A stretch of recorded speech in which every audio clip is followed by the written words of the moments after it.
Today's show is special to me because it's a top 10 list of my favorite stand mount speakers of all time. Now, I do want to hear about your favorite stand mount speakers of all time, but this is my list. It is not a popularity contest. It's limited to 10 speakers. I've been in the game, the audio game, a long time, so I'm drawing upon my history here. The prices start at $650 a pair and go up, but none of them are crazy expensive speakers. Please understand that some of these speakers are still in production and some of them I have reviewed, and I will provide links to those. Some are no longer in production, and I'll give a link to the best one I can find to provide more information about those speakers. Now, the first one on my list, and this list is in no particular order. Oh, there will be an Audiophiliac viewer system of the day later on in today's show. But the first one on the list is the JM Lab Mini Utopia. Now, JM Lab, that company, is now known as Focal. Same exact company. And the Mini Utopia, as you might guess, is the smallest Utopia of the line, least expensive. It was then, and this is in the late 90s or early 2000s, $7,000 a pair when I owned them. And I did have the factory stands with them. And they're bigger than all the other speakers on this list. Bigger, well, they were 24 inches tall. They weighed 59 pounds. And unlike the others, it had two mid woofers, two 6.5-inch woofers, and a 1-inch inverted tweeter. So it actually had more bass output than any other speaker on this list. Meaning it was more full range, and it imaged like crazy. It was, considering its rather large size for a stand mount, it imaged really, really well. It was open, but it was its beauty of tone that really got to me. So another one that had to be on this list, and I don't think I've ever referred to it before, is the EPOS ES14. British, tallish stand mount speaker on an open frame stand. It sold for $1,400 a pair, as I recall. This is from the 90s. The 8-inch woofer did not have a crossover. It ran full range from the input of the speaker to the driver, no crossover, and a 1-inch tweeter. Now, both drivers were made in-house by EPOS. It was a very lively, exciting sounding speaker. Not at all stereotypically British, especially for that time period, but it was a fun speaker, a lot of toe tapping, rhythmic sound. It did all those things really well, and it stuck around here, or in my previous apartment in Manhattan, for a year or two, something like that. That's a long stay for me because I do change speakers relatively quick. Next on the list is a speaker I reviewed not so long ago, the Genelec G3. Now, Genelec is a pro sound company. That's their primary market, but sometimes their speakers are bought by consumers. Genelec speaker cabinets are cast aluminum. They're all active designs. And the one I had here, the G3, was a two-way with a 5-inch woofer, 3/4-inch tweeter, 50 watts a channel was active, bi-amped, 50 watts a channel on the tweeter, 50 watts on the woofer. A fun speaker, a very lively speaker, really tiny speaker. But when you play it, it's like, really, all that sound is coming from that little box? It's so good. It is so cool. Anyway, it's a very exciting speaker, so much so that when my buddy Herb Reichert came over to listen to them, he fell in love with them and wound up reviewing them for Stereophile. So I will also link to his review and my review here on the channel. The next one on the list is the Dynaudio Heritage Special. Now this one, well, I've been a fan of Dynaudio speakers for a long time, but the Dynaudio sound, stereotypically, is kind of laid back and sweet, very easy to listen to, a very low listening fatigue type of design. And so is this one, the Heritage Special, but somehow they tweaked it so it is far more transparent than pretty much any other Dynaudio I've ever had in this room. More dynamically alive, big open sound stage. Oh, by the way, the Genelec soundstage is incredible. Those little speakers really do disappear. But anyway, the Heritage really open up. They have a 7-inch woofer now. Of course, Dynaudio designs and makes their speakers in Denmark, the cabinet, the drivers, all designed and made in-house. And the finish on this walnut finish, whew, that was so beautiful. Oh, you know, another thing I really love about the Heritage Special is the way you could hear into the recording, into the space, the acoustical space of the venue, whether it was a live concert or studio. You feel like you can get more inside of that than you can with, certainly with most other Dynaudio speakers and most other speakers. And this is an expensive speaker. I think the price, and I'll check it and I'll put it up on the screen, I think it was $7,000 a pair. I have to include Harbeth on this list. Now, it's interesting, Harbeth, they're all stand mounts, and I've reviewed many models, including their biggest, the 40, the Harbeth 40. And that's a really big stand mount speaker, and it's fantastic. But it's the little one. It's the least expensive Harbeth that really gets to me. It's the P3ESR. It kind of looks like a standard, very classic British BBC LS358 type design, but it's not. It doesn't adhere to any of those LS358 specifications. It's its own thing. But here's the thing. There's something about the way this speaker lets go of the music. Yes, they're really at their best when you listen to them near field, meaning 3.5 feet away or so, or midfield, 6 feet away. They just open up, especially when you listen to them with them placed well out into the room. Now, I have listened to them up against a wall or near a wall, and that's fine. They sound great. But when you pull them 4 or 5 feet away and you listen to them from 3 or 4 feet away, wow, amazing. You'd think point source speakers do that thing really well. This speaker is right up there. I was playing the Beach Boys' Pet Sounds in mono. For years, it was only available in mono. And I'm playing it in mono, and I'm hearing this deep stage between the two speakers. And the speakers are over there, and it is as if no sound was coming from the speakers at all. It all was locked in that center. But it had depth and space and dimensionality. It was incredible. Spine tingling, actually.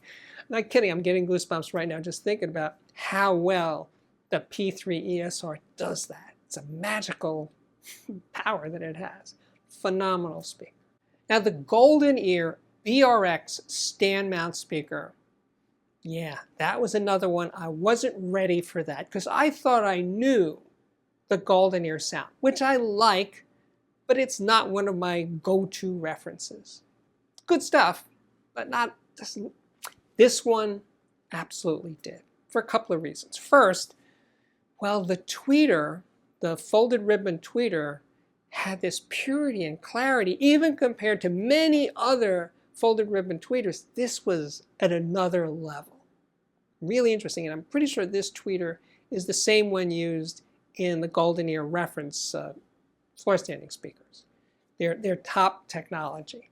And there's a 6.5-inch woofer, but also side-firing passive radiator. So even though it's a tiny little stand mount speaker, it actually has a very full, weighty sound.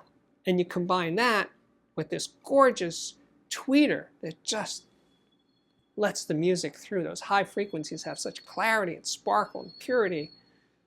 A great combination. The Klipsch RP600M, the original, and the Mark II version, let's just combine them into one speaker for this list. They had to be included on this list, and also because they are the least expensive. The Mark II version is currently $649 a pair. But to backtrack, when I heard the original 600M, it reignited my love affair with the Klipsch sound, a big horn speaker, because the larger ones, the Heritage models. And I just started reviewing a lot of them, all because something magical about the 600M sound, that it was big and it was juicy and it was lively and it was very affordable and easy to drive, work with just about anything. And I kept playing it over and over again, and I kept playing it with more and more expensive electronics. I mean, I started with rationally priced electronics, and I just kept using better and better stuff, because no matter what you put into the 600M, you hear it. You hear that front end, and it just defies all expectations. I'm not saying for everyone. I'm not saying this is a universal love affair, and that's true for any speaker review of all time. They're never universally loved. So yes, I know not everyone loves the 600M. I get it. But the people that do really, really do, including my pal, again, Herb Reichert at Stereophile. He heard it here. He had to review it for Stereophile, and he still really loves that speaker. Now, I admit that I was a little late to the Buchardt fan club, but once I got this one, the S400 Mark II, I said, yeah, I understand why people are so into this sound. It's a Danish company. This model, the S400 Mark II, has a rear passive radiator. It's done in a different way than the GoldenEar thing. It's different, but the idea is the same, to use the pressure inside the box to produce more bass from a relatively small cabinet. It does that really well. But this large waveguide on the tweeter, it's not a horn, it's a waveguide, does something about letting the tweeter couple with the woofer so well. And it's very transparent, it's very lively, it's a toe-tapping design, it's beautifully crafted, and it's been here as an ongoing reference for, I don't know if it's 2 years yet, but it's coming up on 2 years, and I love this speaker because it has its own sound, which I find really appealing. Because you have to understand, speakers come and go here. The ones that stick around have something special going on, and this one absolutely does. Now, the Linn Kan, right, the turntable company, they also make speakers, make a lot of different models of speaker. But the Linn Kan was their smallest, their stand mount, kind of looked, well, you might mistake it for a BBC LS35A type design. Now, yeah, sure, I did own LS35As, but they never spoke to me. I never really connected with that sound. This one, the Kan, this speaker has spunk. Yeah, this one likes to boogie. It's a fun little speaker. Exciting, party animal. Yeah, that's what it is. So it really appealed to me because I had a set of big speakers in the other room. I had Snell Type A's, big, gigantic speakers compared to these. But I would go into the bedroom system, which is also the kitchen, and it was fun. So they coexisted, the big Snells and these speakers at the same time. And I have very fond memories of the Linn Kan. As I mentioned right up front, this list is in no particular order. So even though the KEF LS50 and the LS50 Meta are in last place on this list, do not take that as a slight against them, because I have been a big fan of the LS50 since it debuted, which is a long time ago now, over 10 years, I think. I lose track. But anyway, I've loved this speaker, and it's two forms, LS50 and LS50 Meta. And I take it for granted. I've always had one here. I'm looking there on the other side of the room. And when I put them in with any sort of decent electronics, and they do need to be paired with really good stuff to do their best. If you hook them up to a $500 receiver or integrated amp, yeah, not a good choice. But when you team them with great electronics, man, they are something else. And they are, many would agree, the logical successor to the original LS35A type designs, because it's a more modern version. And of course, it's not a two-way in the traditional sense. It has a uni-Q driver, meaning a coaxial 5¼ driver with a tweeter in the center. So yeah, the LS50, it's not going anywhere. It's here for the duration. That's how much I love this speaker. And speaking of loving things, wait till you see the Audiophiliac viewer system of the day. You know, I always ask for pretty pictures, and I gotta say, Max obliged. This is Max's system. He sent a lot of pictures, and they're really beautiful. Looks like the set of a movie. The speakers are Triner and Friedel Faro. The turntable, Kuzma Stabi S12 D12. The tone arm itself is a Stogie Ref 313 with silver wiring by Kondo, and the cartridge is a Koetsu Black. Now the phono preamps, well, he says here Kondo CFZ step-up moving coil, and also a Kondo GE1 phono amplifier. Now the amplifier is a Linn CS600X with gold lion KT77 tubes, and the preamp tubes are new old stock. The cat, by the way, that cute little cat, that's Mimi. Thank you, Max. Yeah, that was pretty good. My name, speaking of pretty good, is Steve Guttenberg, and it's true. I am the Audiophiliac. If you like what I'm doing here on the channel, please consider contributing to my Patreon.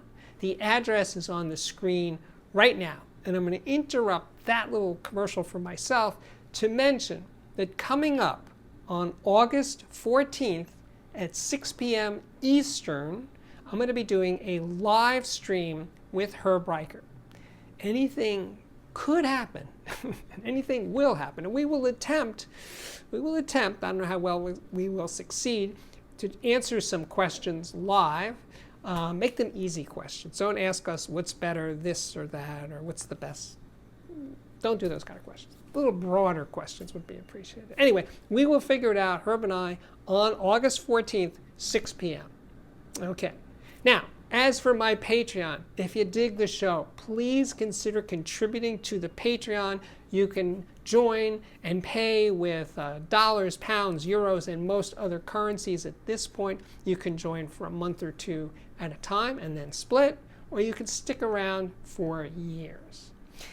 If you like a given video, including this one, please remember to hit the like button, the thumbs up, and subscribe. Yeah, please subscribe to the channel as we inch closer to 250,000 subscribers. With that, I can say, yep, my work here is at last complete. Thank you again for watching. Hope to see you back here again very, very soon. Bye.